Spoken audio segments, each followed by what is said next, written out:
The Battle of Thermopylae was fought in 279 BC between invading Gallic armies and a combined army of Greek Aetolians, Boeotians, Athenians, Phocians at Thermopylae. The Gauls under Brennus were victorious, and advanced further into the Greek peninsula where they sacked Delphi. Background: Gallic groups, originating from the various Latine chiefdoms, began a southeastern movement into the Balkan peninsula from the 4th century BC. Although Gallic settlements were concentrated in the western half of the Carpathian Basin, there were notable incursions and settlements within the Balkan peninsula itself. For the new bases in northern Illyria and Pannonia, the Gallic invasions climaxed in the early 3rd century BC with the invasion of Greece. The 279 BC invasion of Greece proper was preceded by a series of other military campaigns waged towards southern Balkans and against the Kingdom of Macedonia, favored by the state of confusion ensuing from the intricated succession to Alexander. The Celtic military pressure toward Greece in the southern Balkans reached its turning point in 281 BC. In 280 BC, a great army, comprising of about 85,000 warriors, coming from Pannonia and split into 3 divisions,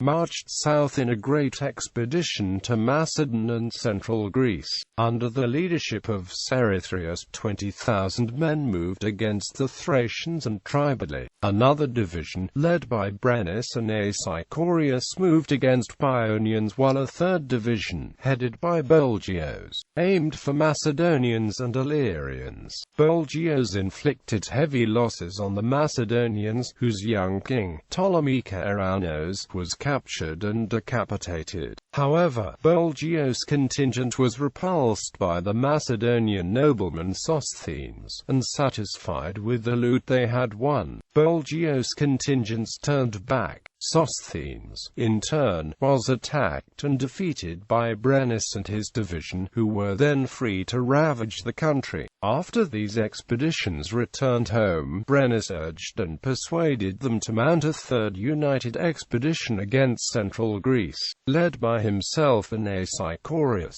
Battle: a Greek coalition made up of Aetolians, Boeotians, Athenians, Phocians, and other Greeks north of Corinth took up quarters at the narrow pass of Thermopylae on the east coast of central Greece. During the initial assault, Brennus's forces suffered heavy losses. Hence he decided to send a large force under Aesicorius against Aetolia. The Aetolian detachment, as Brennus hoped, left Thermopylae to defend the homes. The Aetolians joined the defense en masse, the old and women joining the fight. Realizing that the Gallic sword was dangerous only at close quarters, the Aetolians resorted to skirmishing tactics. The Gauls destroyed Callion, on the borders between Eurytania and Aetolia, committing horrible atrocities. But the resistance of the entire Aetolian population at the site Cochlea, where also the elderly and the women and children fought, gave a decisive blow to the Galatian threat.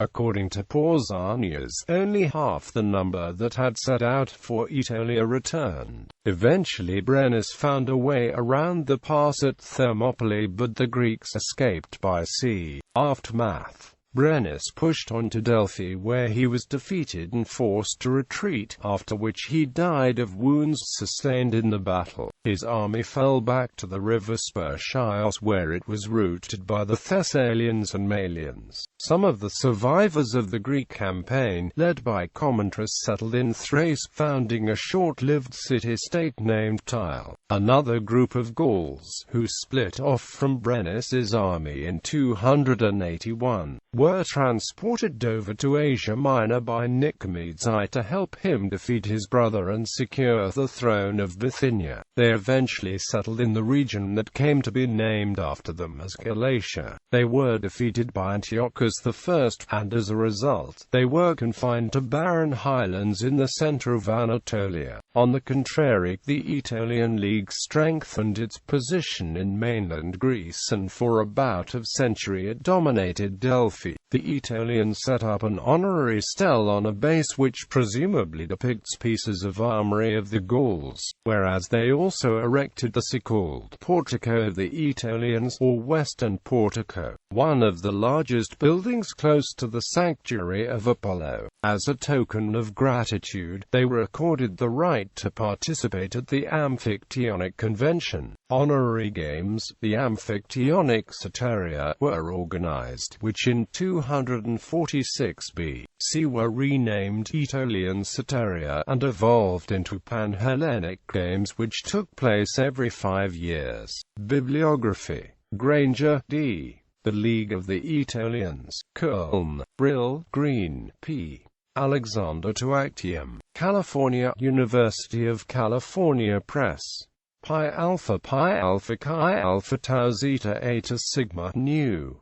Phi Omega Kappa Iota Kappa Alpha. Pi Alpha Upsilon Sigma Alpha Nu Iota Alpha Epsilon Lambda Lambda Alpha Delta Omicron Sigma Pi Epsilon Rho Iota Eta Gamma 8 the Sigma Iota of Sigma Alpha Theta Eta Nu Alpha Epsilon Kappa Delta Omicron Tau Iota Kappa Eta Alpha Theta Eta Nu Omega Nu. Skulton, J.B. The Politics of Plunder, Aetolians and their Koinon in the Early Hellenistic Era.